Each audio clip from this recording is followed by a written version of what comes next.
Assalamualaikum warahmatullahi wabarakatuh. Alhamdulillahi rabbil alamin wa bihi nasta'in wa ala umuri dunya waddin.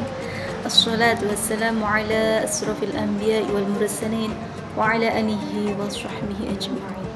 Asyhadu an la ilaha illallah wa asyhadu anna Muhammadan rasulullah. Allahumma shalli ala sayyidina Muhammad wa ala ali sayyidina Muhammad. Rabbi shrah li sadri wa yassir li amri wahlul 'uqdatam min lisani yafqahu qawli. Qala Allah ta'ala fil Qur'anil 'azim, a'udzu billahi minasy syaithanir rajim. Bismillahirrahmanirrahim. Syahru Ramadan alladzi unzila fihi al-Qur'an hudan lin-nasi wa bayyinatin minal huda wal furqan. Al-ayah, amma ba'd. Pertama-tama marilah kita panjatkan puja dan puji syukur kehadirat Allah Subhanahu wa taala yang mana telah memberikan kita beribu-ribu nikmat sehingga kita bisa melaksanakan ibadah puasa pada tahun ini. Dan sholawat serta salam semoga selalu tercurah limpahkan kepada junjungan kita Nabi besar Muhammad sallallahu alaihi wasallam. Semoga kita mendapatkan syafaat beliau di akhirat nanti. Amin amin ya rabbal alamin. Anak-anakku yang ibu banggakan, alhamdulillah tak terasa kita sudah memasuki 10 hari terakhir di bulan Ramadan ini. Bulan Ramadan adalah bulan yang produktif. Bulan yang produktif untuk melakukan amal ibadah, amal kebaikan, di mana di bulan ini setiap amal sekecil apapun itu akan dilipat gandakan pahalanya oleh Allah Subhanahu wa taala. Pada kesempatan kali ini ibu akan memberikan tausiah tentang amaliyah di bulan Ramadan. Apa saja amaliyah yang bisa kita lakukan di bulan Ramadan? Ibu akan membahas 3 hal. Yakni yang pertama adalah membaca Al-Quran atau tadarus Al-Quran. Membaca Al-Quran sangat dianjurkan oleh Allah pada hari-hari biasa maupun apalagi sekarang bulan Ramadan. Pada bulan Ramadan ini kita dianjurkan untuk memperbanyak membaca Al-Quran karena setiap satu huruf dari Al-Quran yang kita baca akan dilipat gandakan menjadi 10 pahala. Jika hari biasa kita hanya mendapatkan satu huruf itu 1 pahala, namun di bulan Ramadan ini satu huruf akan dilipat gandakan menjadi 10. Kita ambil contoh, apabila kita membaca Alif Lam Mim, kalau hari-hari biasa kita akan mendapatkan 3 pahala dari Alif, Lam, dan Mim. Tetapi ketika bulan Ramadan kali ini 3 huruf itu dikalikan 10 sehingga menjadi 30 kebaikan. Bayangkan kalau kita sudah membaca 1 lembar atau bahkan 1 juz, berapa pahala yang akan kita dapatkan. Oleh karena itu, mumpung masih bertemu dengan bulan Ramadan, perbanyak membaca Al-Quran. Bu, bagaimana kalau bacaan saya masih belum lancar? Tidak apa-apa.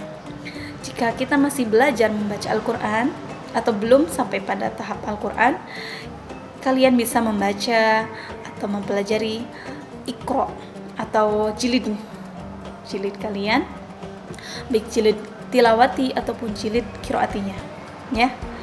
Itu akan mendapatkan 2 pahala kebaikan.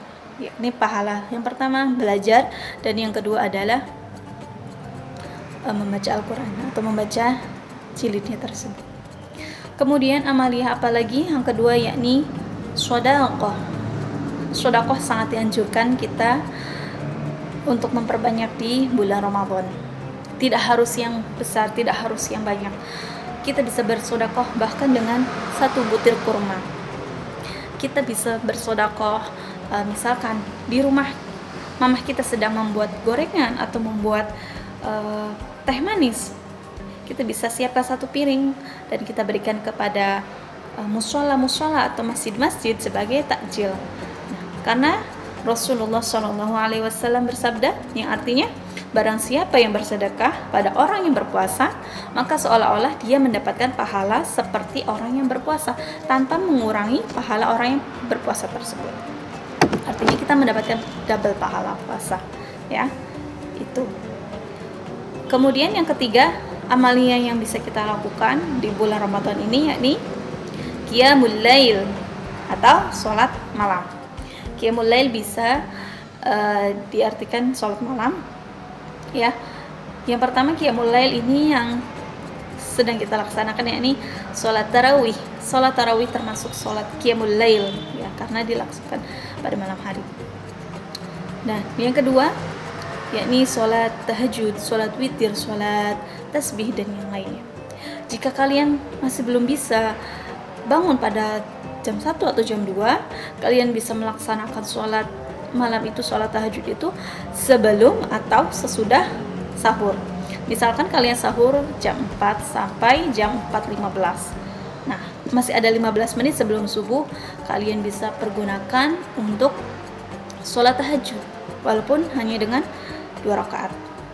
Dan pada saat sahur itu saat terbaik kita untuk memohon apa saja kepada Allah, memohon ampunan, memohon kebaikan rezeki kita, memohon kebaikan tentang kesehatan kita dan yang lainnya.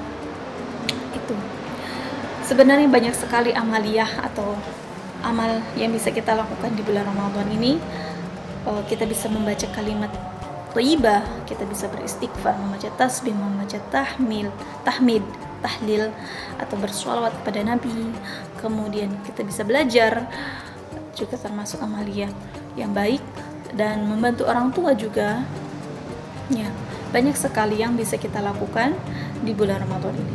Semoga apa yang kita laksanakan di bulan Ramadan ini bisa kita istiqomahkan, bisa kita tetap laksanakan di bulan-bulan selanjutnya. Mungkin sekian saja tausiah dari Ibu. Kurang lebihnya Ibu mohon maaf. Nasrun minallah wa fathun qarib wa basyiril mu'minin. Wassalamualaikum warahmatullahi wabarakatuh.